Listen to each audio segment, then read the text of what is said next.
Everyone, মই অঞ্জলি। আজিৰ ভিডিঅ'টোত আমি কথা পাতিম যে পুৰুষসকলৰ লিংগৰ সাইজটো কিমান হ'ব লাগে। অৰ্থাৎ এগৰাকী মহিলাক সম্পূৰ্ণ পৰিমাণে ছেটিছফাই দিবৰ কাৰণে পুৰুষৰ লিংগৰ সাইজ কিমান হ'ব লাগে। তেতিয়া এগৰাকী মহিলা তাই সম্পূৰ্ণ ছেটিছফাই পায় আৰু তাইৰ পাৰ্টনাৰগৰাকীৰ প্ৰতি কোনো ধৰণৰ অবজেকশ্যন নাথাকে। গতিকে ভিডিঅ'টো শেষলৈকে চাই থাকিব। তাৰ আগত এটা কথা কৈ দিওঁ, আপুনি যদি যৌন সমস্যাৰ যিকোনো কথা মোৰ লগত পাৰ্চনেলিভাৱে পাতিব বিচাৰে বা আপোনাৰ তেনেকুৱা সমস্যা আছে, সেই সমস্যাৰ সমাধান পাব বিচাৰে, তেনেহ'লে আপুনি মোৰ হোৱাটছএপত কণ্টেক্ট কৰি কথা পাতিব পাৰিব।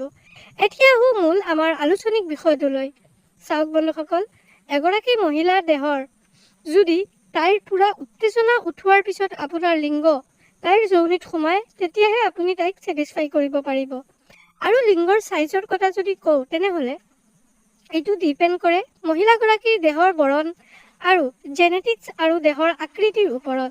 তথাপিতো আমি ইণ্ডিয়ান ছাবকণ্টিনেণ্ট, অৰ্থাৎ যেনেকৈ আমাৰ ভাৰত, বাংলাদেশ, পাকিস্তান, নেপাল, ভূটান এনেকুৱা দেশবোৰত যিবোৰ মহিলাৰ দেহৰ বৰণ বা মহিলাৰ যৌনিৰ সাইজ, সেই মৰ্মে আমি ক'ব পাৰোঁ যে এগৰাকী মহিলাক সম্পূৰ্ণ ছেটিছফাই দিবৰ কাৰণে লিংগৰ সাইজ কমচে কম 5 ইঞ্চিতকৈ বেছি হ'ব লাগে। যদি আপোনাৰ লিংগৰ সাইজ 5 ইঞ্চি নহয়, তেতিয়াহ'লে আপুনি চিন্তাৰ কাৰণত আছে। আপোনাৰ পৰা আপোনাৰ পাৰ্টনাৰ সুখী নহ'ব পাৰে।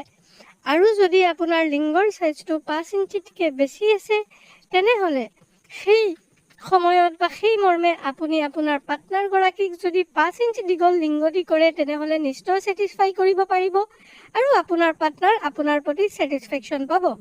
আশা কৰিছোঁ আপুনি কথাখিনি গম পাইছে। ভিডিঅ'টো যদি ভাল লাগিছে, তেনেহ'লে যদি ইউটিউবত চাইছে, চেনেলটো ছাবস্ক্ৰাইব কৰি ভিডিঅ'টো এটা শ্বেয়াৰ কৰিব। যদি ফেচবুকত চাইছে, পেজটো ফ'ল' কৰি ভিডিঅ'টো শ্বেয়াৰ কৰিব। যদি মোৰ লগত কথা পাতিব বিচাৰে, তেনেহ'লে হোৱাটছএপত কণ্টেক্ট কৰি কথা পাতিব পাৰিব।